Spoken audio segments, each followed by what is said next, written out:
Absolutely. So let's bring on Mr. Bob Bullinger. Good morning, guys.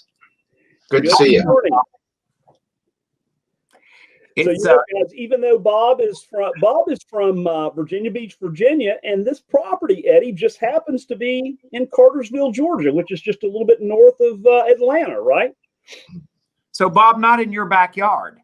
No, not at all.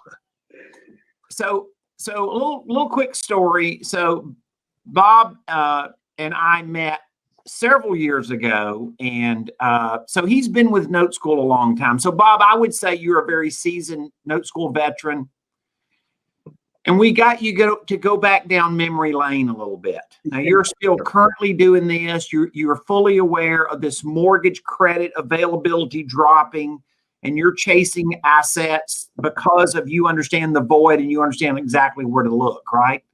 That's what you're doing right at the moment. Correct. But this was your first partial. That's right.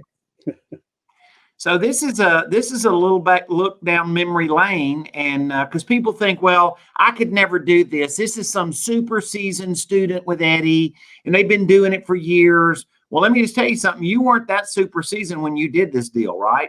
No, I was not. But I did get a lot of help and good advice. Well, I know Joe was particularly because you were a coaching student of ours, and Joe was deeply involved in kind of helping you grind through this deal. And Joe, I think you did okay on this one, pal.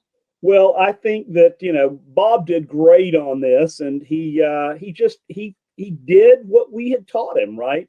And here's the cool thing about this is this case study, even though it was 4 or 5 years ago, whatever it was, it took almost 4 years for it to come to fruition, right? I mean, to really, and we'll kind of unpack this as we go along here. So, but Bob, when you first went to, you saw Eddie, right? Tell us how that unfolded, right? A little bit. Well, I'd been an investor in I don't know, 10 years prior to that, I guess.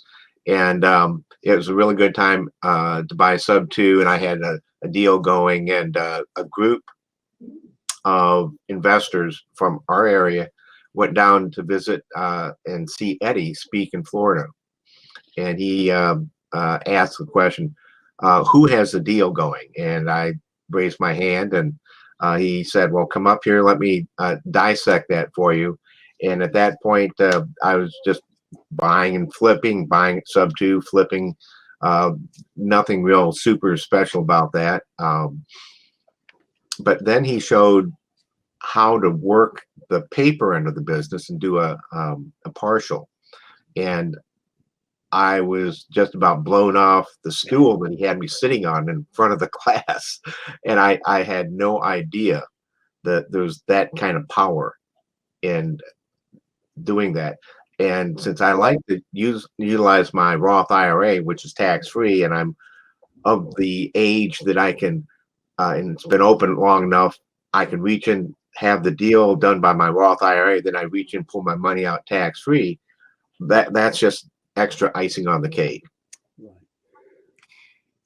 So Eddie, why don't you, I think one of the things that Bob really was enamored with as well was something that, well, everybody's heard this term, right? Mailbox money. So Eddie, why don't you and Bob talk about that a minute? Well, so pull the slide back up, Joe, so people can just see a picture of the house. There's a picture of the house. That was the loan. The loan was secured by that piece of property, right, Bob? Correct. That's the collateral, right? So as we said, it wasn't in Bob's back door because, Bob, you didn't need to live near the property, did you? No, I've never been there. Yeah. So let's go to the next slide. You buy this note. They owed $161,000. It was 5%. Pretty long term, Bob. Like what is that? 27 years remaining. Correct. So a lot of people would say, I don't want a 27-year note. I don't.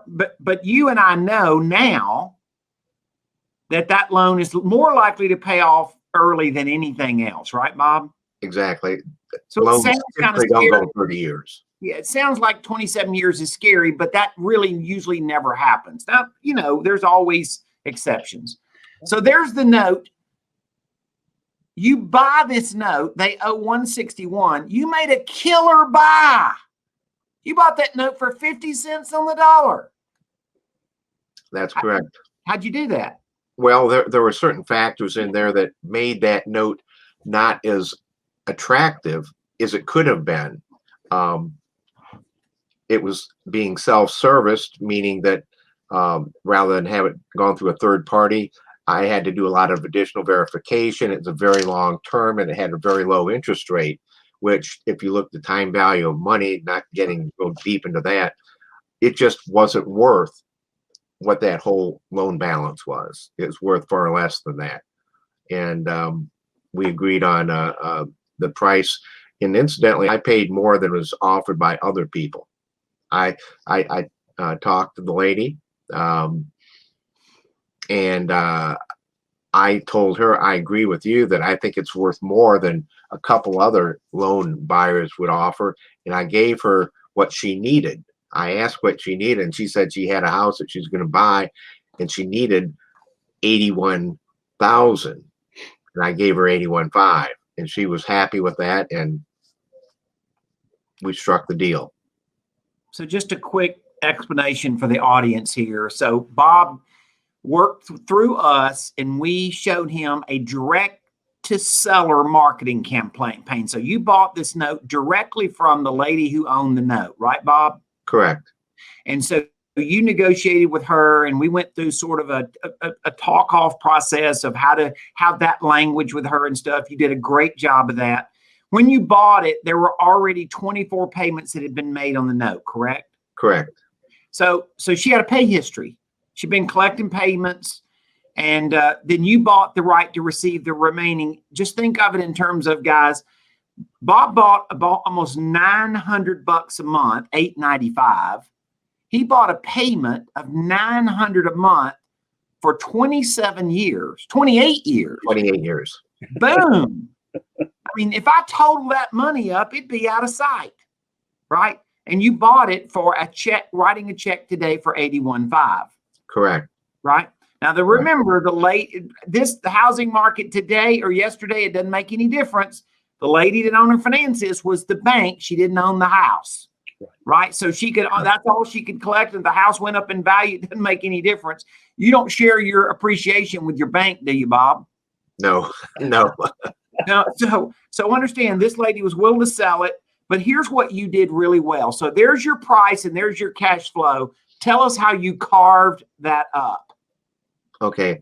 I had a small meetup group going, and I had talked about partials and other people, like-minded people, investing and using their IRAs and everything. And one of the ladies involved in the meetup that we had some money that was available, and she didn't have the full 81.5. She said, well, I've got 70,000.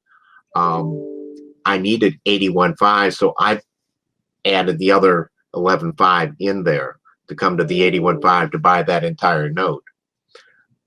So you bought, I'm going to use my hands here, right? I can talk really good with my hands, right? And you're not even Italian. Exactly. You bought the whole stream of payments for 28 years for 81.5. Then you took her 70,000 and you sold her the first 10 years of payments. Correct. Which means after 10 years, for $11,500, you own the back 18 years of this note. Correct. Wow. That's a good investment. I was looking at and in my Roth. Yeah, we have a little humor around here. We train a lot of engineer types, Bob, and everybody always wants to know the yield on your $11,500 investment. And Joe put down there the technical answer, very high. I like that. I like those numbers.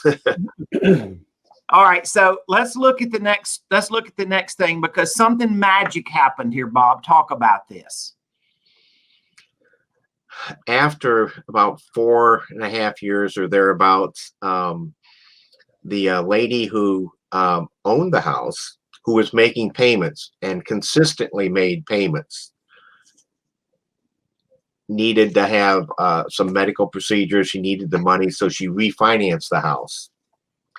And when she refinanced it, my investor, who had been receiving payments for about 4 years, she had kept all those payments, but she was still owed money on her $70,000 investment. Well, she'd still due her balance of that, which is about $50,000. At that point, everything above and beyond that, the loan payoff amount was about 150, and I received the difference between what my partial investor got. And by the way, she got all her money before I got 1 penny of mine. And at that point, I got just what was left over. I got the crumbs. If you're looking at the graph here, what you're looking at, this is just a graph from Excel.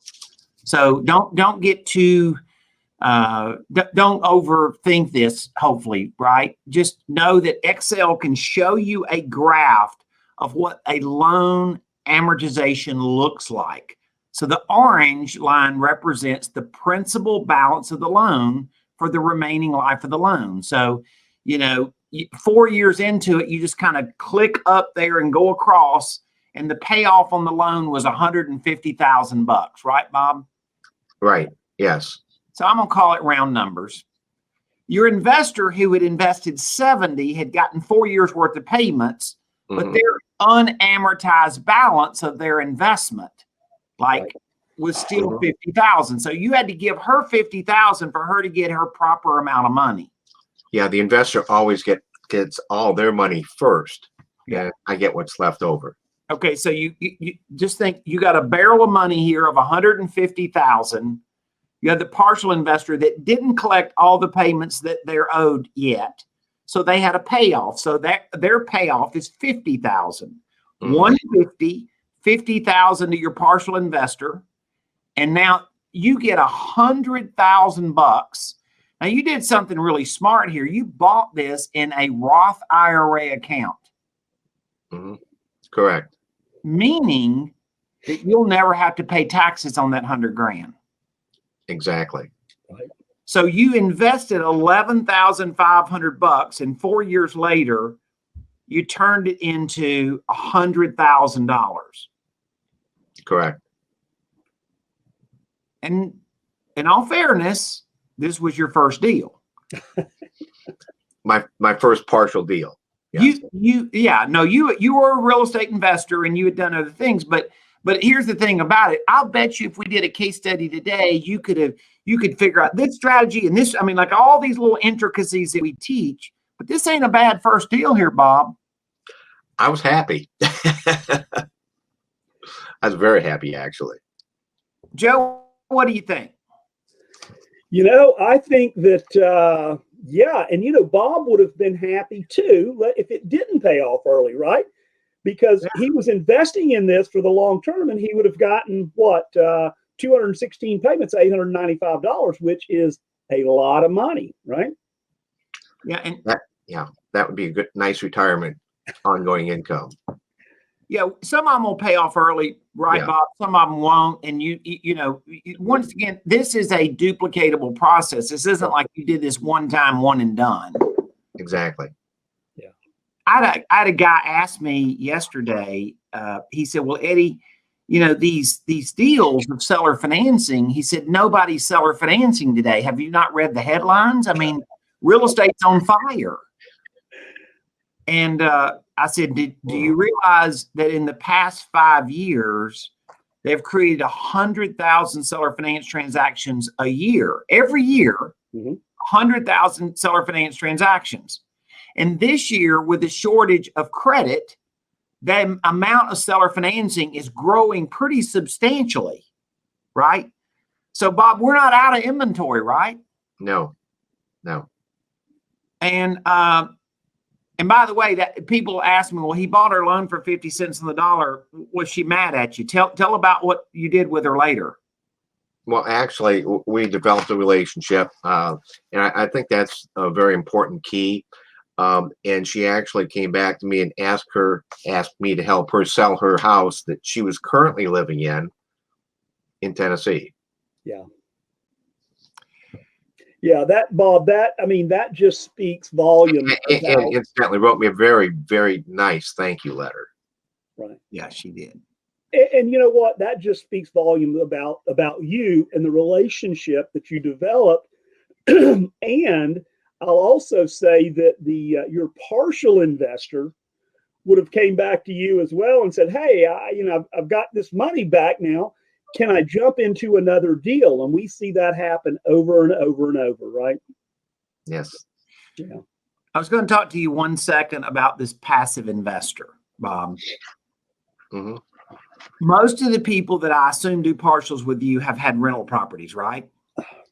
Many, yes, they have. Uh-huh.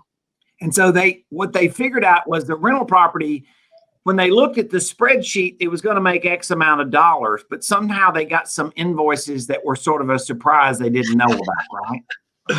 Actually, yes. I've currently got an investor with another partial, different deal, and they've got rentals. Mm-hmm. And her daughter went to her and said, "Mom, I'm looking to buy these rentals here." And the mother said, "No, why don't you think about the notes?"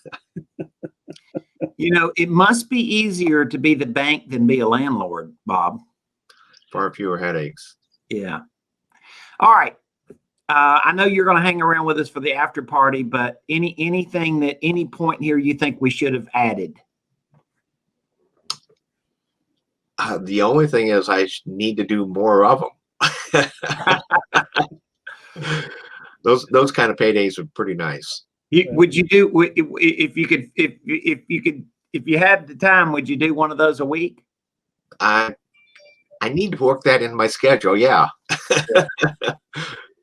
Well, Bob, now that you've got, everything, you're getting caught up, you've got that house remodeled, that you're all of that stuff. Now you've got more time, right? Yes. Yeah. Living through a remodel is not the most favorite thing I've ever done. Well, I get that, and I've done that as well. So so best advice, for folks that are, saying, "Hey, what do I, is now a good time to get started?" Well, yeah, I think I know your answer to that, but you can certainly share that with us, Bob. Well, I think that there's a lot of uncertainty right now, and whenever there's uncertainty, there's also opportunity. I think that we are living in a time of great opportunity. I'm no great philosopher, but Warren Buffett says, "Get greedy when others are scared, and be scared when others are greedy." Right now, a lot of people are scared, so I think that we can be creative and seek out a lot of this opportunity. Yes, it's there. Bob, there is a saying that Eddie Speed says. I don't know if you know him, but he says creativity is like water, right? It fills the shape of any cup that it's put into. I say vessel, he says cup, and there's no true words that have been said, right? And Mr. Buffett's right. He does have a track record, by the way. Yeah, I've heard that.